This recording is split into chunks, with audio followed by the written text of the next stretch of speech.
Today we have a Audi A3 in for a hood clean and reproof. It comes with a special offer on the exterior wax spray as well.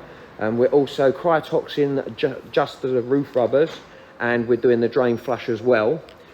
We can see that someone in its past has obviously tried to jet wash the dirt out of the roof, as you can see.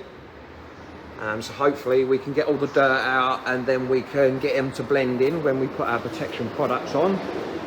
So by the looks of it, the roof is what's letting this car down at the moment. So hopefully we can do what we do, and hopefully it will bring it back to life. We can see that we've got the wear marks here, which we know that obviously they don't go away, but they could blend in. But we're hoping to get the top roof all blended so it all looks nice. Because as you can see there, it looks like a bit of a graffiti kind of writing on the top of the roof there. So there we go.